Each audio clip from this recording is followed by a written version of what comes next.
Hi guys, Bilirubota, David Stone, Reasons. Today I'm reasoning about something that's really quite challenging, but I think important, given that my target for criticisms are people who would also subscribe to the same ideas in principle, but not in practice. And that is why I love England and consider myself to be an English patriot. Um, with tremendous civic pride rooted in values, if you like, rooted in a sense of morality, not rooted in blood or borders. But as you know, this podcast has been called Billericay Boater because I was born in Billericay, and Billericay's got a strong association with boating, particularly with the Mayflower and the Pilgrims to America. And I was born on Mayflower Road in Billericay, and in St Andrew's Hospital, which I don't think exists anymore. But St Andrews is obviously the patron saint of Scotland, and we'll come on to saints a bit later on. I was born in 1956, which was the year that the Soviet Union invaded the Hungary, and when many members of the Communist Party of Great Britain left out of disgust with the Stalinist regime. One of those was E.P. Thompson, who wrote The History of the English Working Class, and I might refer to that in another podcast, but it's just an interesting, for me, reflection that I'm talking about England. I consider myself to be working class. I was born on a housing estate in Billericay and got out when I was about 11, and tried very hard to learn more.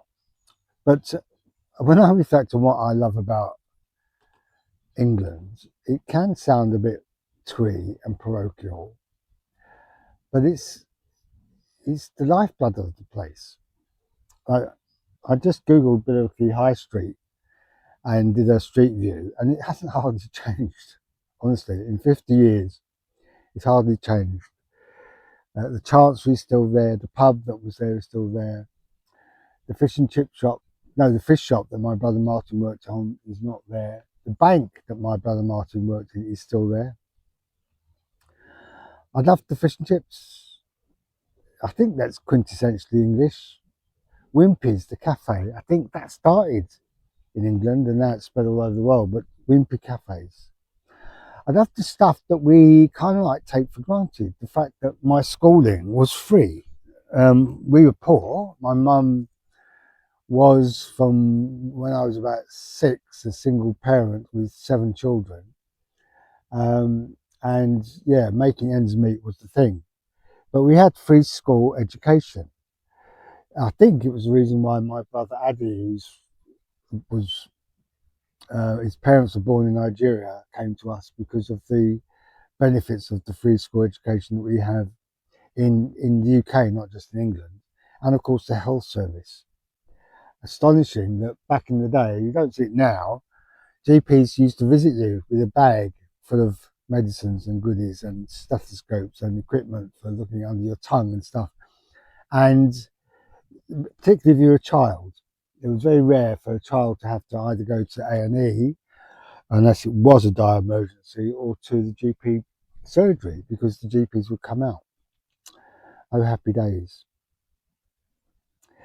But, in the public areas around Billericay, for us as children, I know it's now a bit of a caricature and a cliche and a worn out trope, but we literally roamed the streets from 7 o'clock in the morning till 7 o'clock at night till we were called in for our supper and then to bed.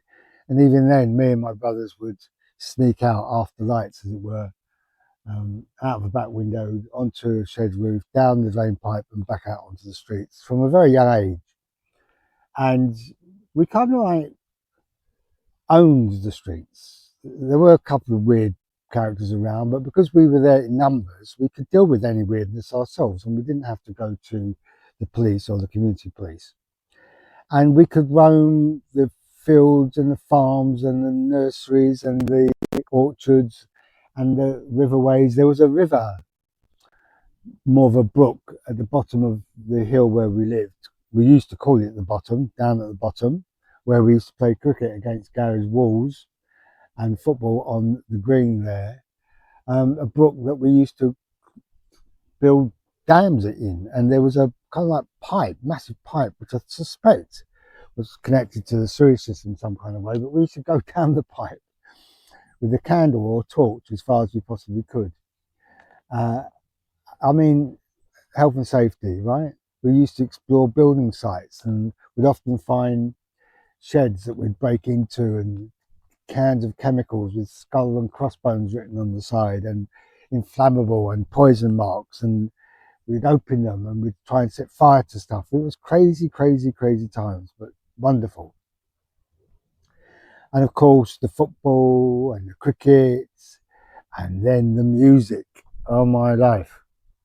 You know, I was born in 1956, at the birth of the 60s, into the hippie age, but in the explosion of popular music. And to this day, you know, I will swoon at the sounds of the Beatles, the Stones, Led Zeppelin, Pink Floyd, lots of sounds that came out of America. We had, I think, probably the first family, certainly the first family in Billericay, possibly the first family in the UK to have Jamaican ska records. My mum was into for some reason. Some of them were a bit rude, but I can clearly remember hearing Jamaican ska and then later reggae when I was 4, 5, 6 years old. Loved it. Grew up loving everything about England. The underground when we moved to London, the parks in London, the shops, the theatre, the drama, and then as I got older, the literature. Absolutely immersed myself in nearly everything I could find to read. I'm not going to recount those now, but I'm talking about E.P. Thompson in terms of non-fiction, but Iris Murdoch in terms of fiction, Aldous Huxley, George Orwell, just goes on and on and on. Anyway, love, love, love England as a patriot. So when I see in the streets of Dartford, when I'm visiting my partner Jan, off the boat as it were, St George's flags on lampposts and pillboxes and over the motorway bridges associated with the rise of the far right, I feel both disgust and a terror of how my England can become such a vile, disgusting and misogynist, racist, homophobic place. I don't believe it's the majority. I think it's a significant number, but not the majority.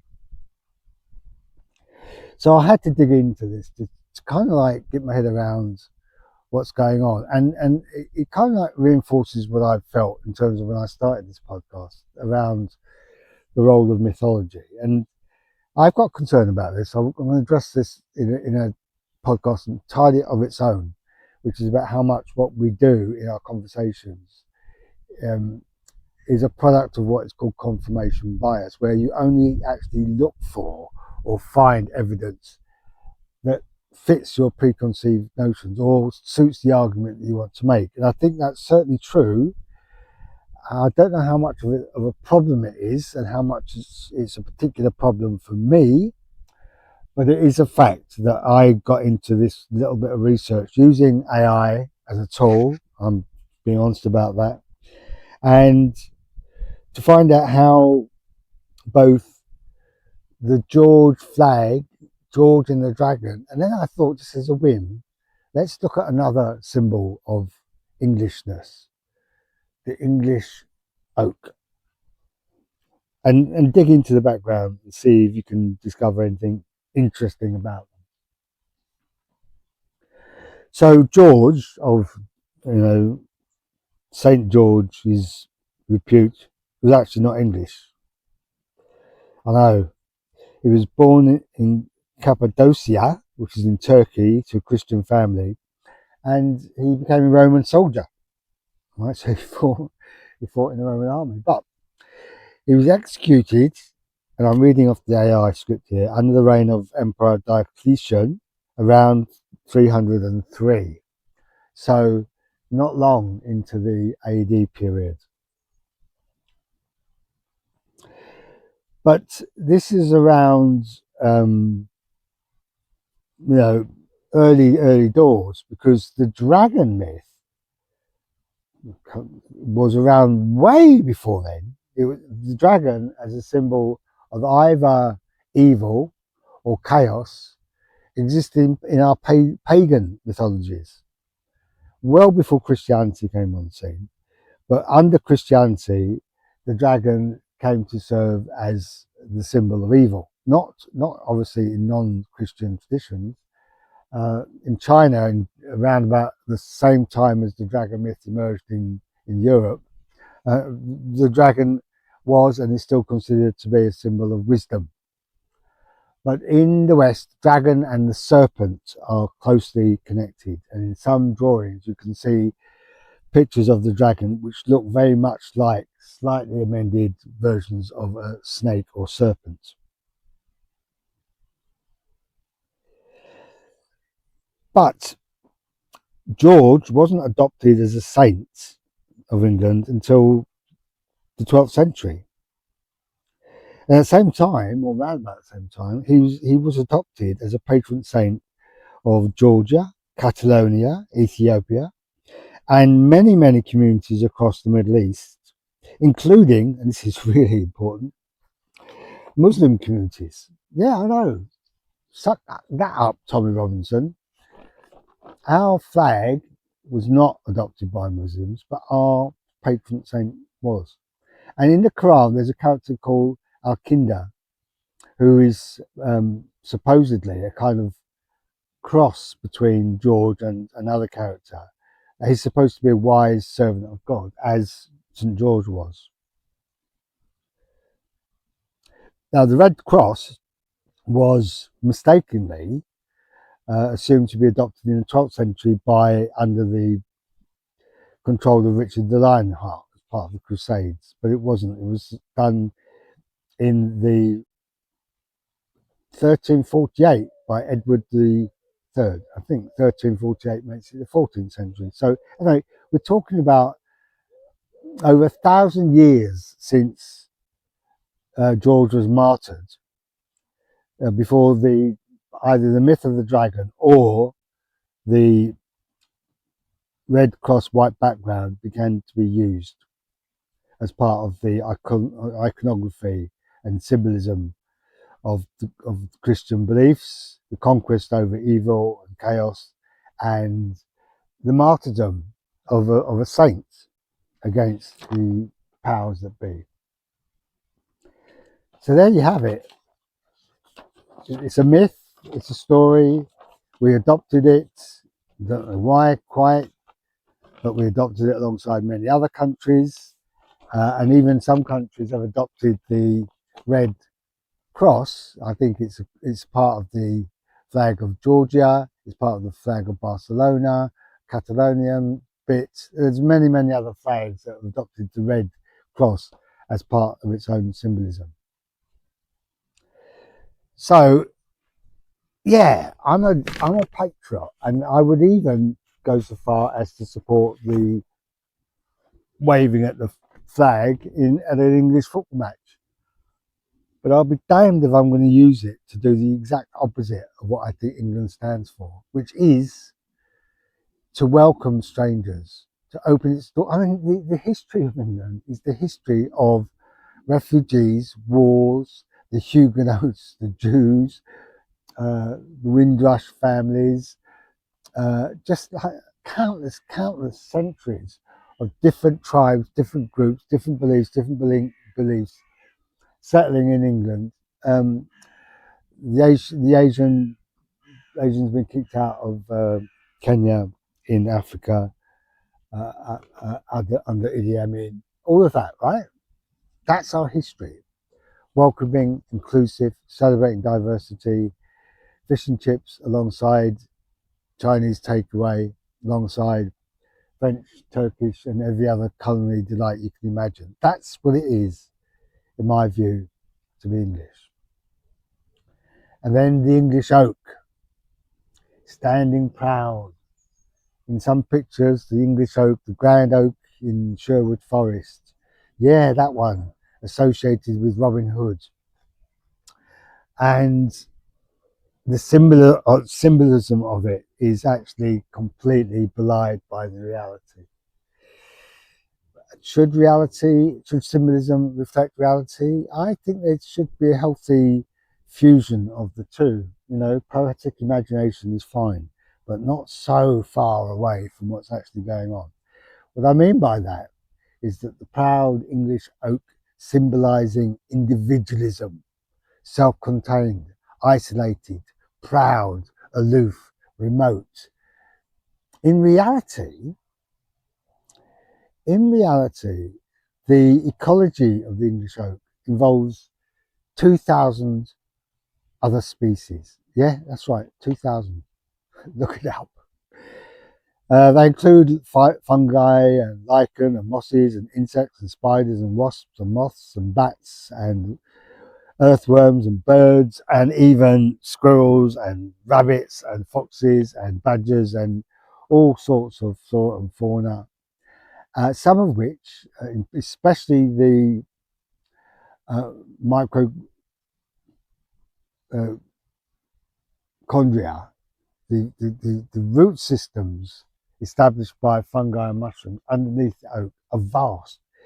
It extends the root mess, as it were, 4 times over from its natural spread. In the process, this symbiotic relationship between the oak and the mitochondria is one in which the fungi provide a greater reach, therefore more access to water and nutrients like phosphorus and nitrogen.